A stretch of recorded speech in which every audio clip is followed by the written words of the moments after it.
FFRF's Ask an Atheist. I'm Ryan Dudley, FFRF State Policy Manager, coming to you live from the Stephen Uhl Friendly Atheist Studio in Freethought Hall, the national office of FFRF here in Madison, Wisconsin.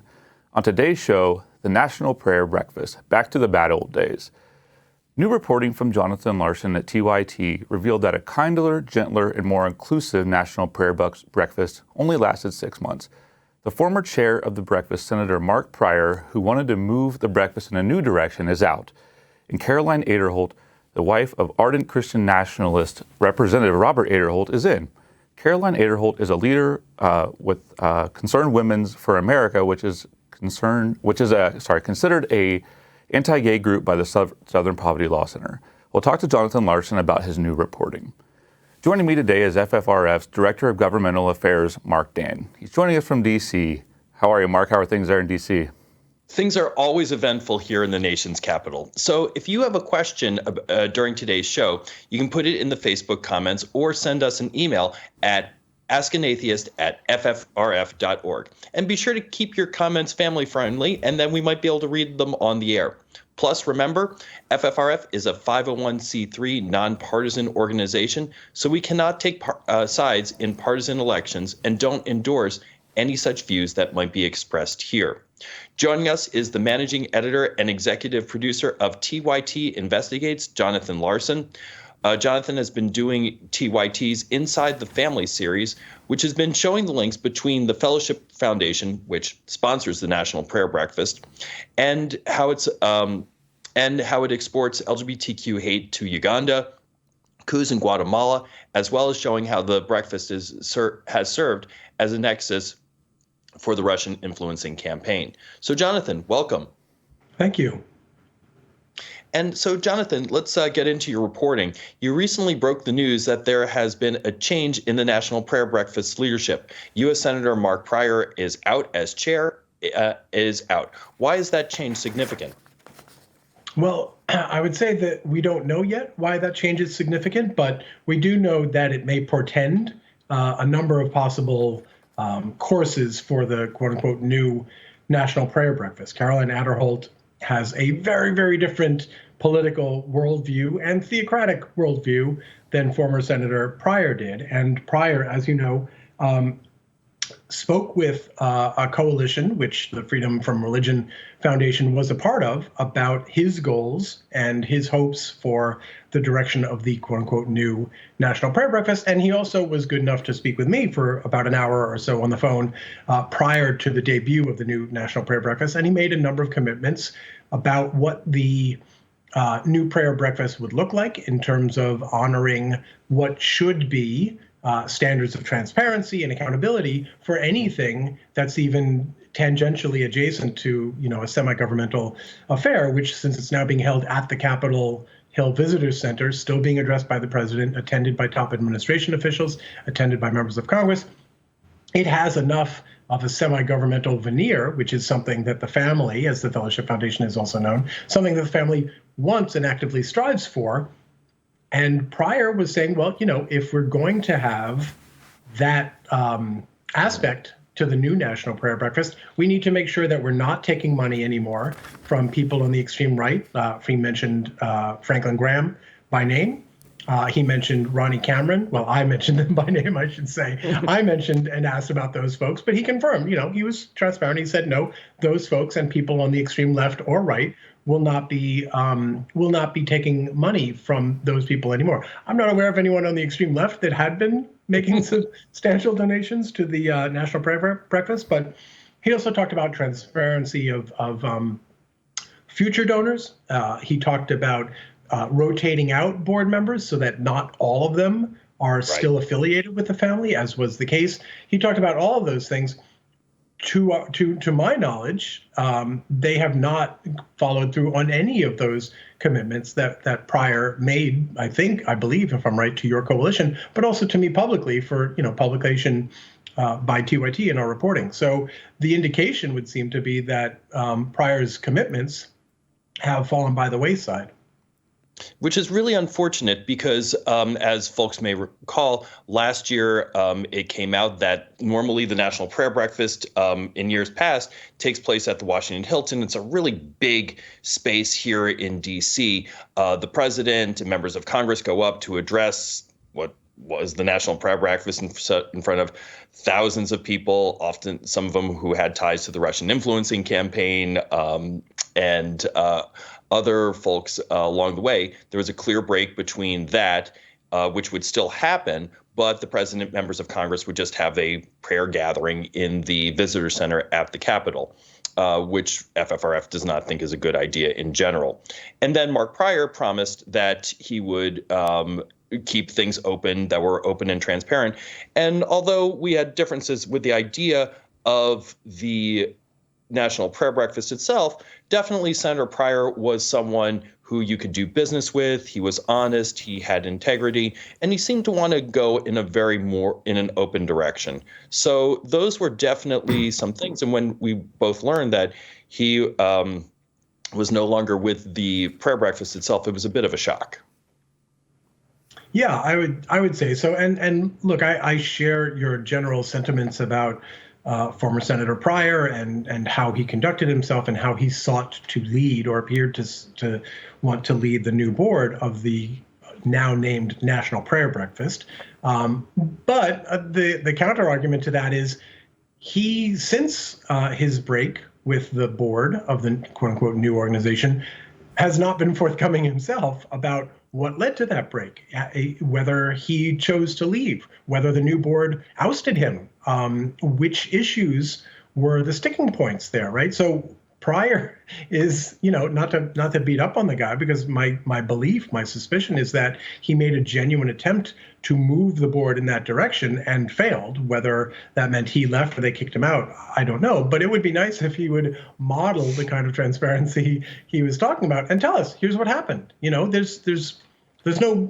can't imagine there's any crime that he would be committing or exposing if he just told us, here's what's going on. Which, by the way, if you think the board shouldn't be doing what they're doing now, which is returning to that old secrecy, then the best thing to do is to let people know about that, right? So, I appreciate and share the favorable sentiments that you arrived at after your interactions with him, just as I did after mine.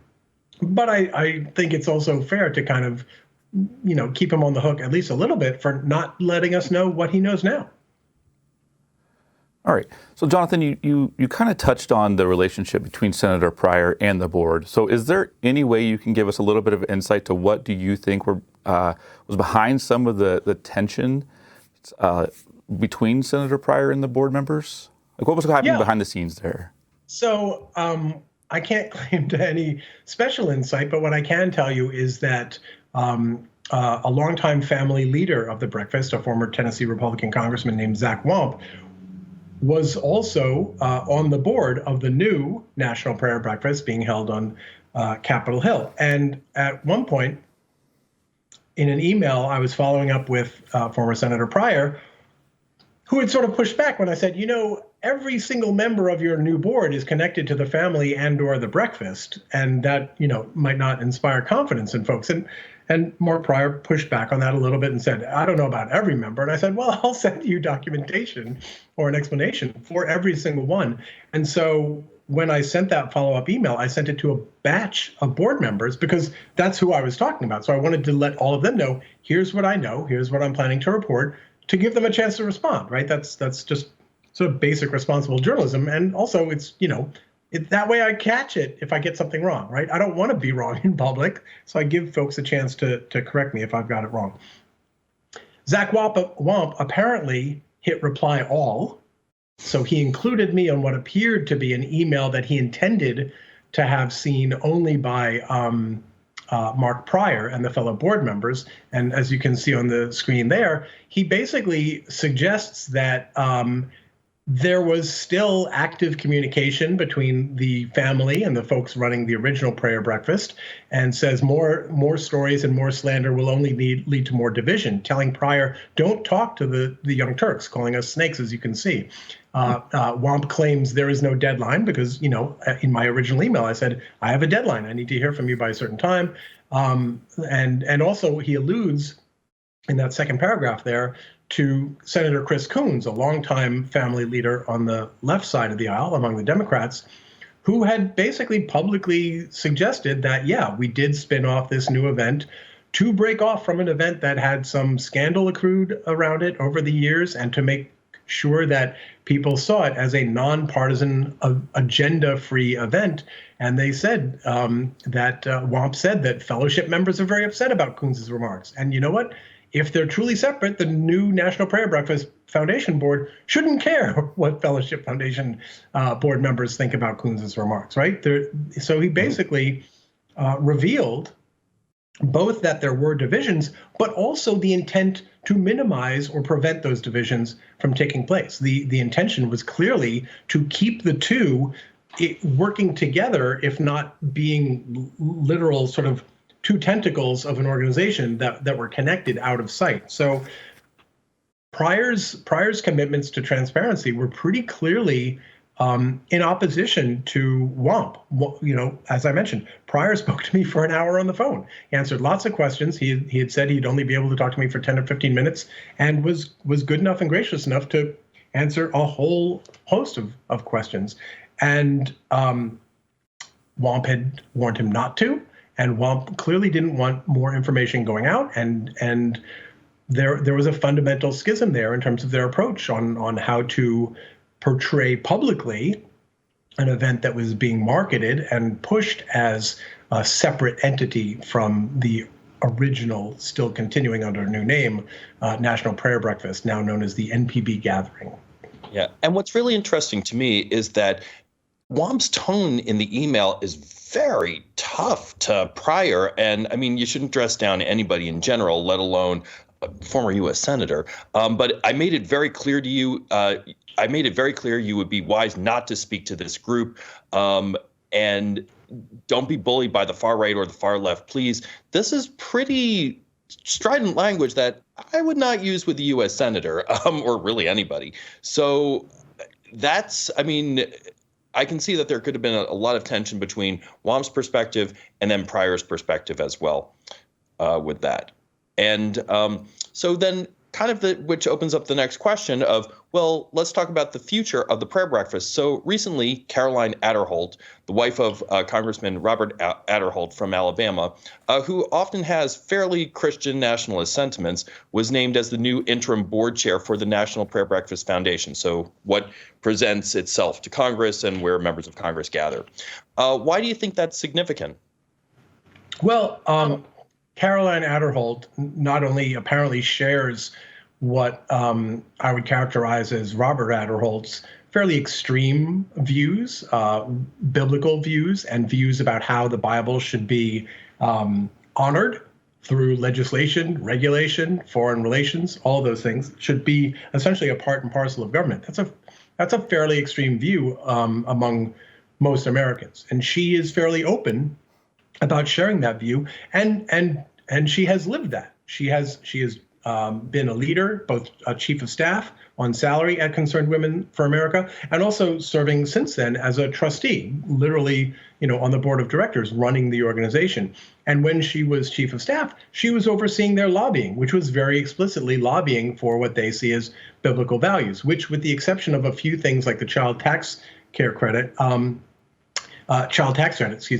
are very predictably right-wing and sometimes extreme right-wing positions, not just, abortion and limiting abortion and abortion access, but also, the Concerned Women for America, CWA, they referred to Plan B medication as an abomination. Oh, wow. Caroline Aderholt at one point in an interview, I think it was her 2017 interview that I listened to, she talks about one of the problems, I should say, with the Equal Rights Amendment being that it allowed for no-fault divorce, which she described the problems with no-fault divorce and how no-fault divorce, which, so people understand, means that women can escape abusive marriages without having to prove that it's abusive, right? Or can just leave marriages because, as can the men, right? Either spouse can leave because it's not good for them, because they don't want to be it in anymore. Freedom. She thought that's bad because that gives individuals autonomy over what they see as a biblically ordained union, a covenant that shall not be broken by any force other than Jesus. So that's the person who's now in charge of this event, at which the president will show up and members of Congress will show up, and it all sort of lends a veneer of respectability and normalization to this woman and the organization that she represents. This is her primary gig out in the real world, is as a leader of the CWA. So then, so you mentioned that she was their chief lobbyist. So the wife of a congressman being the chief lobbyist. Can you talk a little bit? Chief of staff, I should say. Chief of staff. Chief of staff. Sure. Yeah. Can you talk a little bit more about that role and things along those lines, and talk and a little bit more about how that might influence the prayer breakfast and the organization Concerned Women for America itself?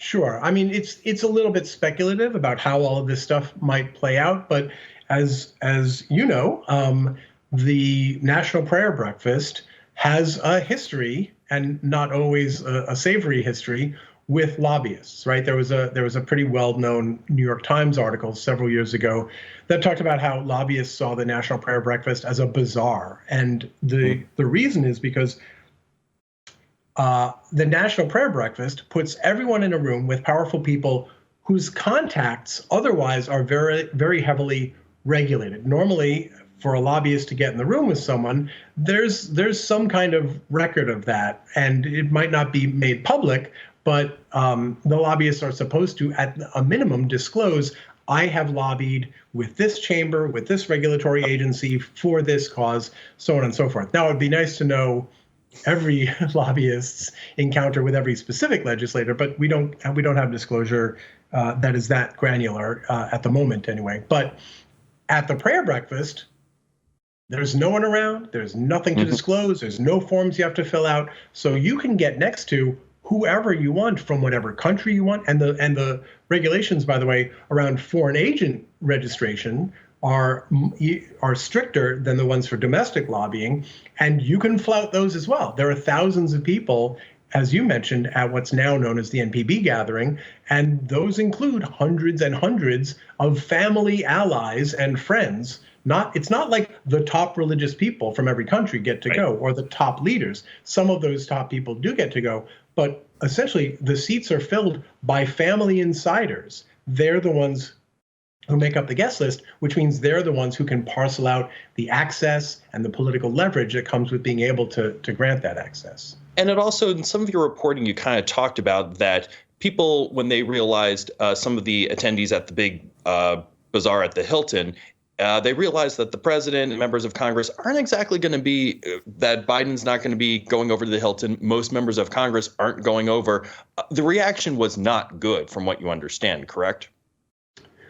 Well, I will say I don't know that I have great insight into how they reacted to the split, other than that email from Wamp indicating that some people are not happy about it. But I will say a couple things. One is I did earlier report that some presidents, I think maybe Obama and possibly Bush, they did not honor what used to be a pretty traditional practice of presidents showing up beforehand in this sort of VIP room where basically the family could decide who gets to be with these folks. And so it is my understanding that when Trump got into office and he said, yeah, sure, I'll meet with whoever you want, because he was in a very accommodationist mode to the religious right, to the Christian right?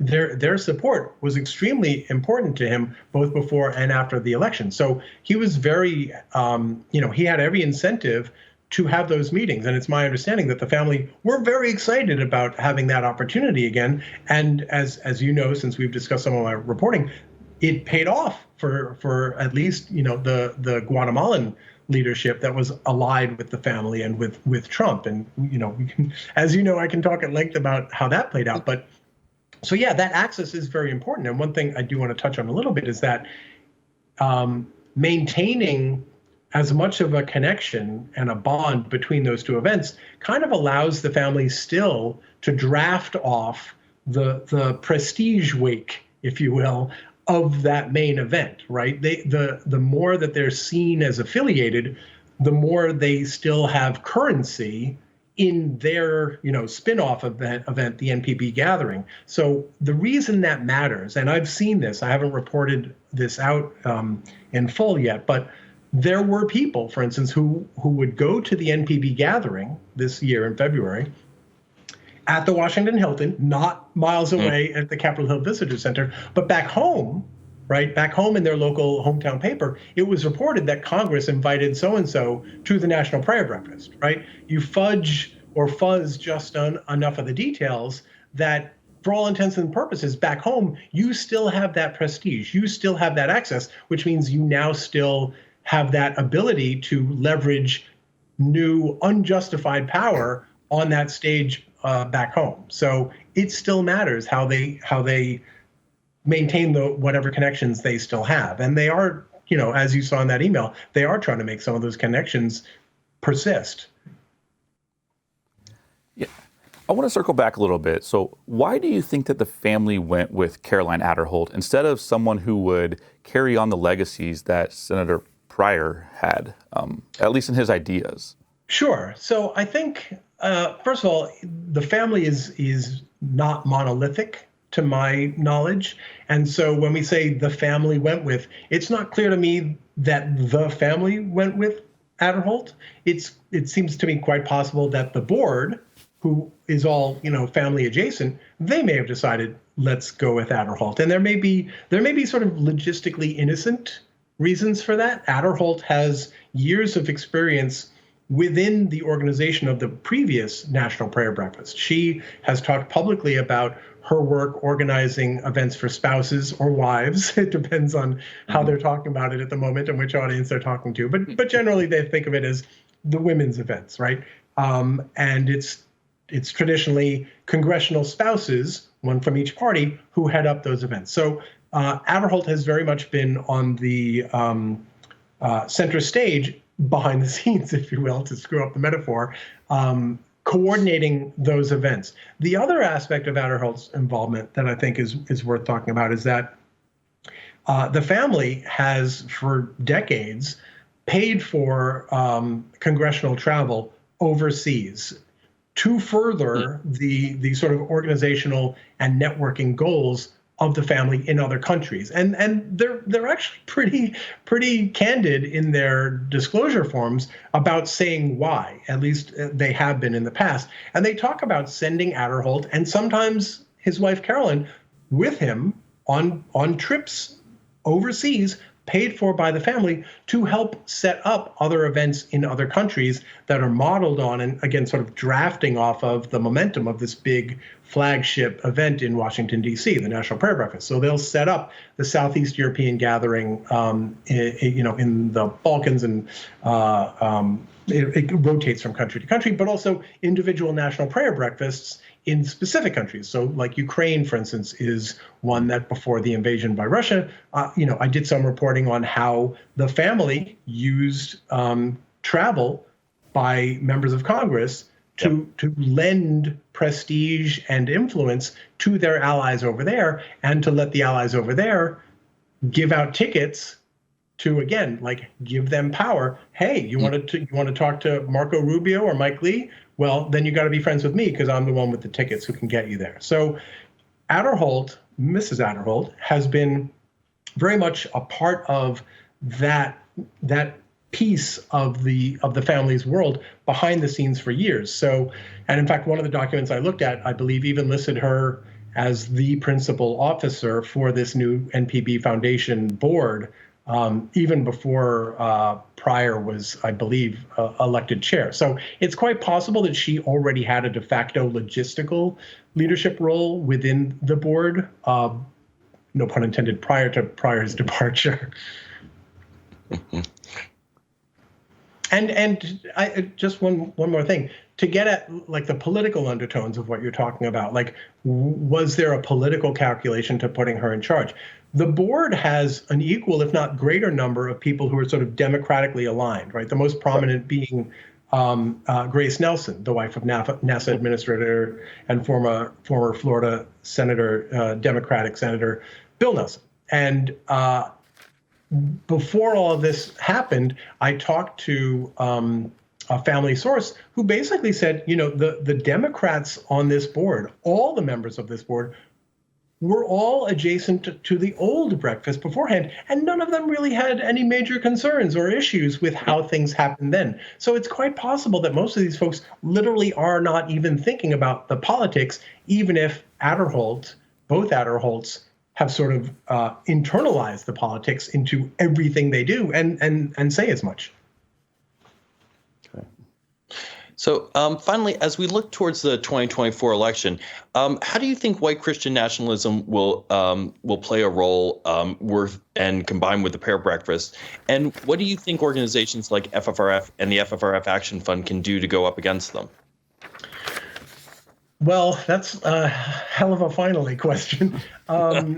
Look, I was asked a long time ago, probably about 10 years ago or so, like, what's going to be the big story of the next 5 years? And I said something along the lines of the shrinking of the white male Christian straight hegemony, right, in this country, and their backlash to the loss of power. And so certainly the ascent of Mike Johnson to become Speaker of the House is such a phenomenal event in the history of Congress and the United States that even mainstream media were willing to sort of breach a wall that they often don't go beyond and talk explicitly about. This is how this guy sees religion, both in the religious sense, but also in a political sense. That's how extreme and open Johnson is about it. And so it's quite possible that the National Prayer Breakfast won't be some kind of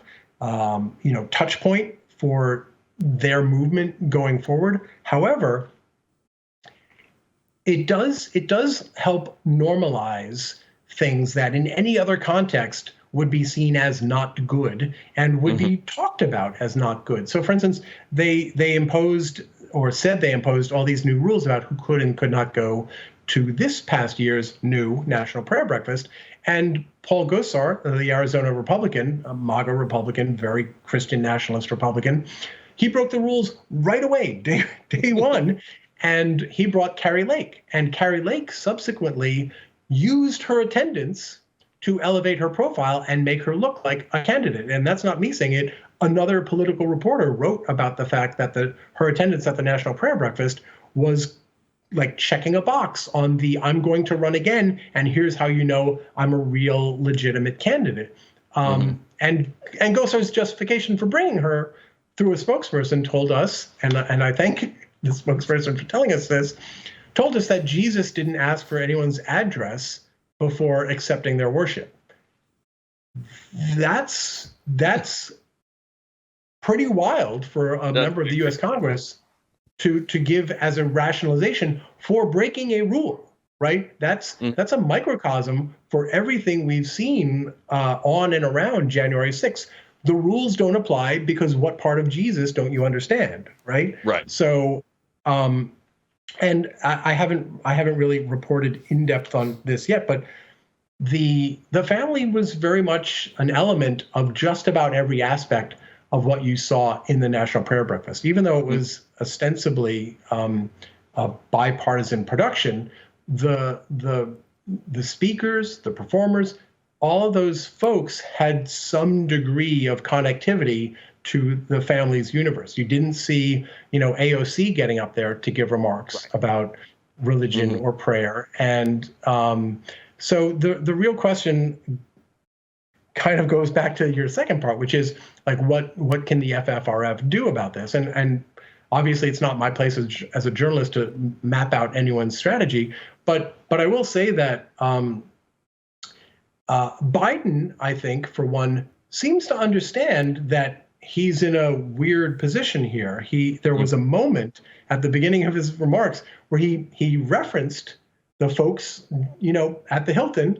Basically, It was like, "Hey guys," and almost made a little joke, and then literally on camera, streaming around the world, stops himself before he's like, "Nah, never mind. I'm not going to say it."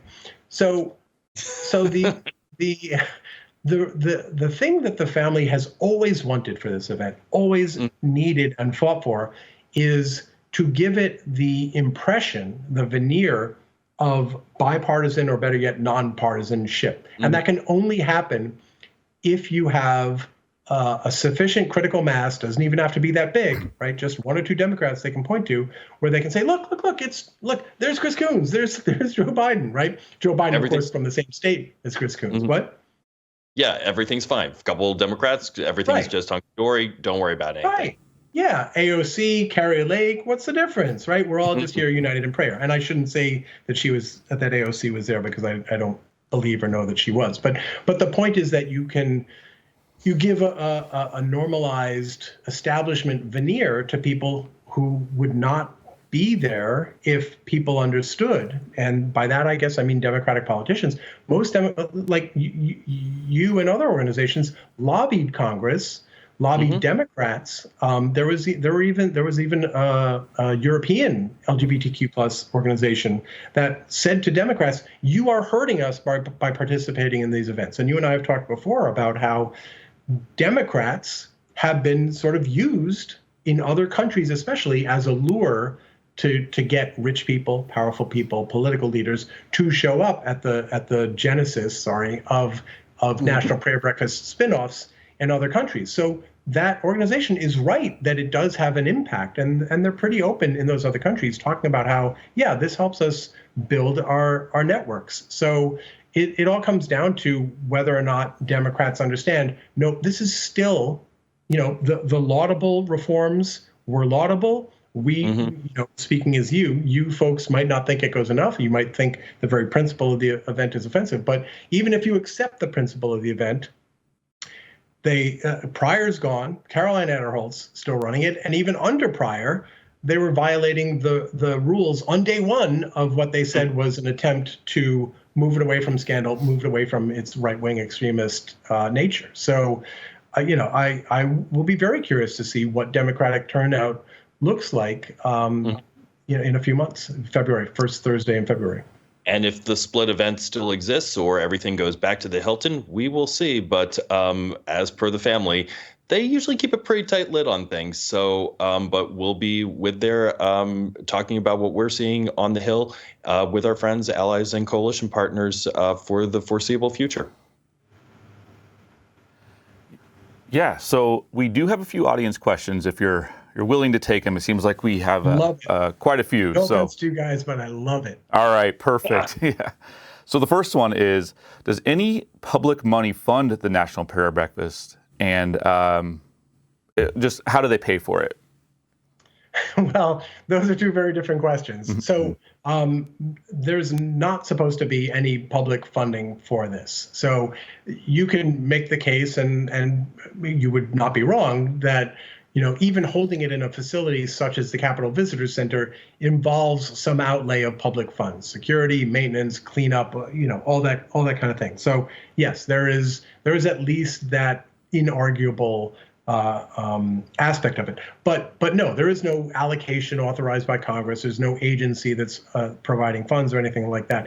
In terms of who funds it, as we've been talking about earlier, we don't know. And Pryor said we would have some idea. Now, a year or so ago, TYT reported that the only income revenue that the event was getting, aside from its ticket sales, which, by the way, run north of $500, so it's not a lot of poor folks, street preachers showing up at these events.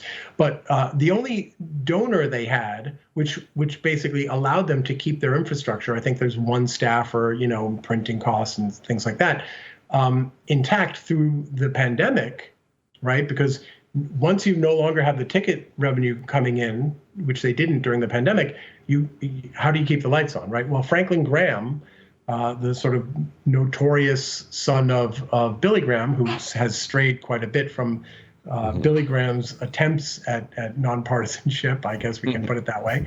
Franklin Graham has been very vocal and active about being anti-LGBTQ, anti-reproductive rights through a number of organizations, Samaritan's Purse, Billy Graham Evangelistic Association, if I'm getting that right, or, around the country, around the world, I should say.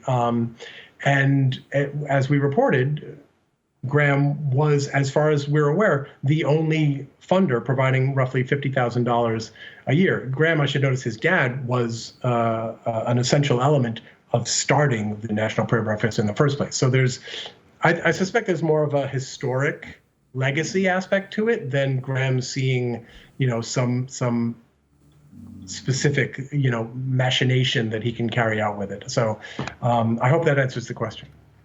Yeah. I think it does. So the next one is. I have faith. Yeah, right. So the next one is: do you see or do you believe that Biden will continue to separate his remarks from the main breakfast?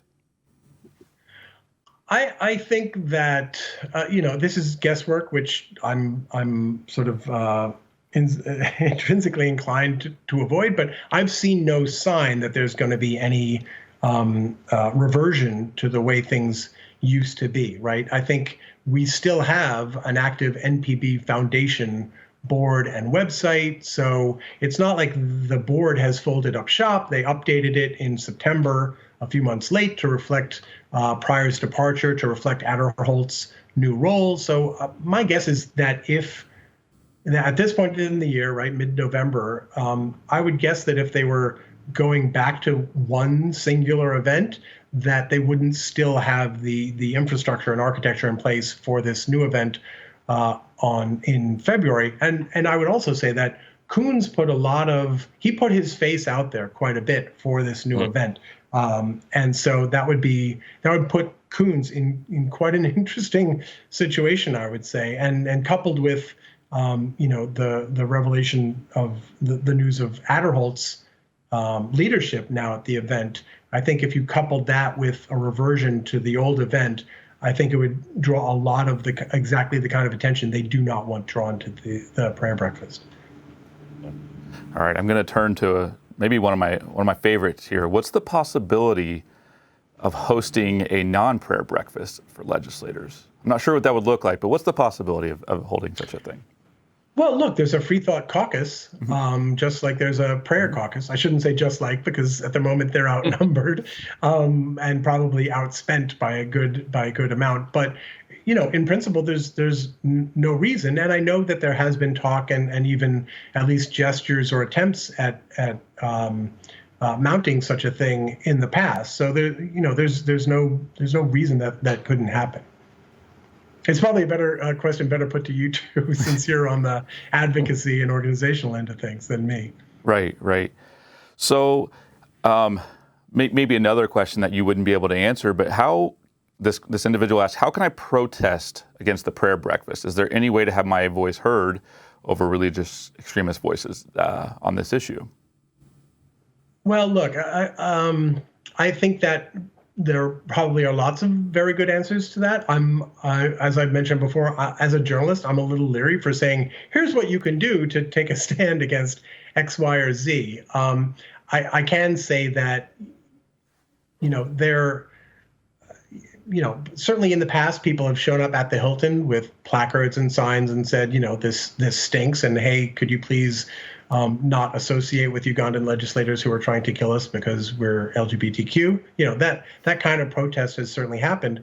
But I think that I can talk about what's produced change in the past, right? And that's the lobbying that I talked about.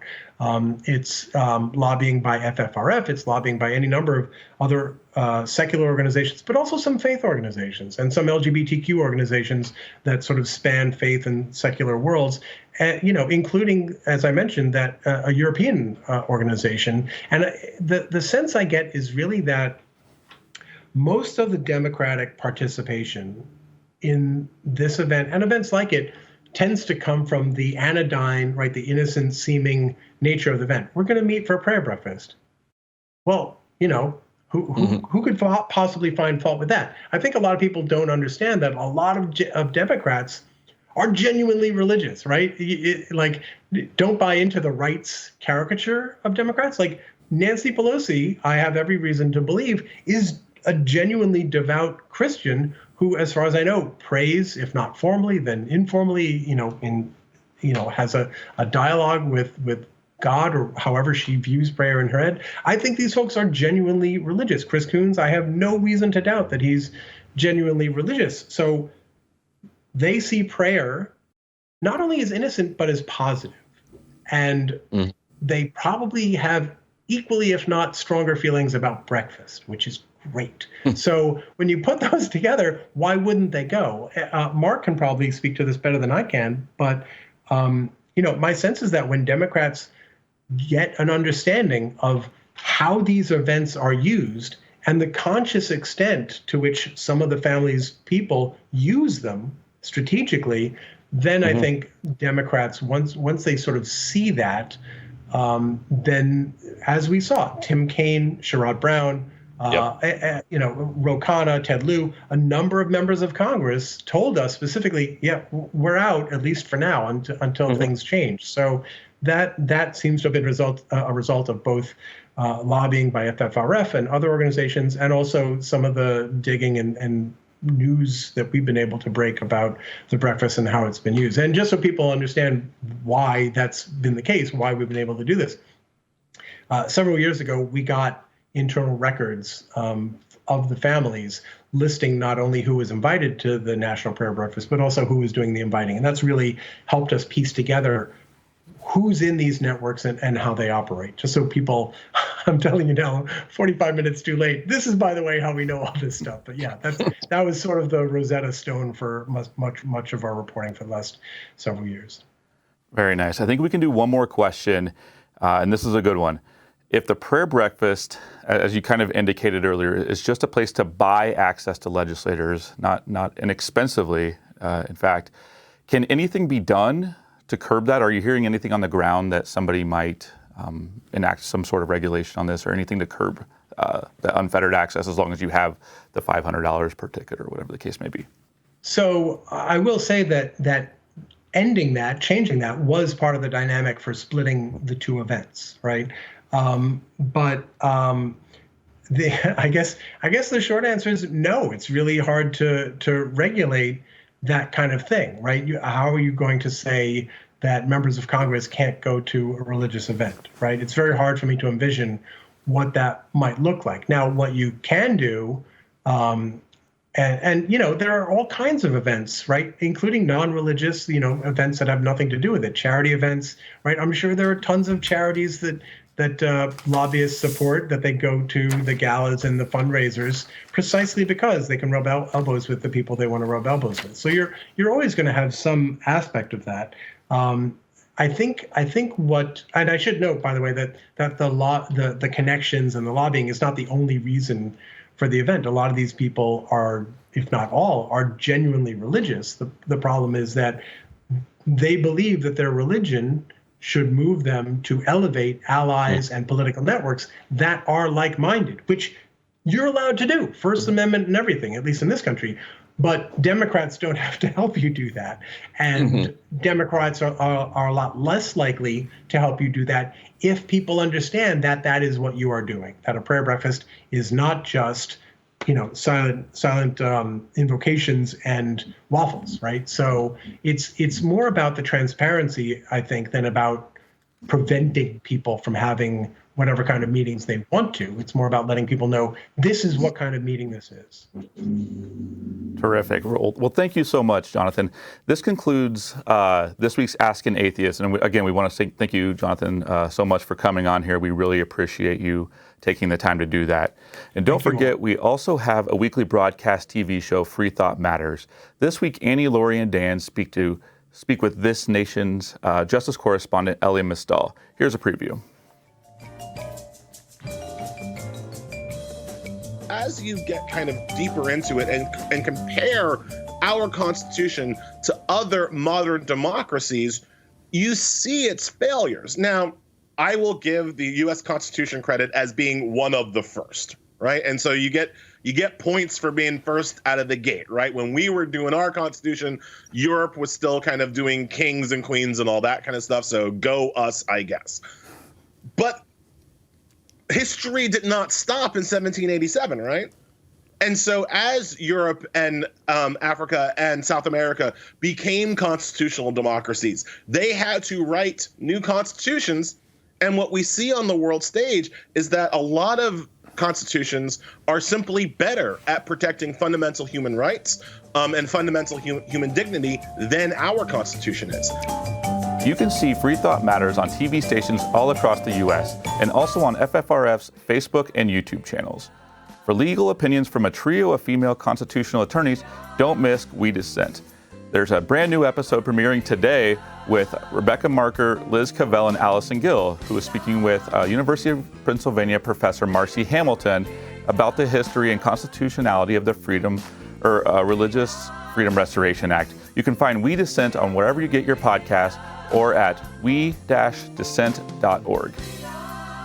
And don't miss Free Thought Radio this week. Annie, Laurie, and Dan will be speaking with Jen Castle, Director of Abortion and Delivery Services at Planned Parenthood Federation of America. You can find out how to hear Free Thought Radio at ffrf.org/radio. If you want more information about the Freedom from Religion Foundation, check out our website at ffrf.org. If you're already a member, thank you. If not, please join us. And see you next week on FFRF's Ask an Atheist.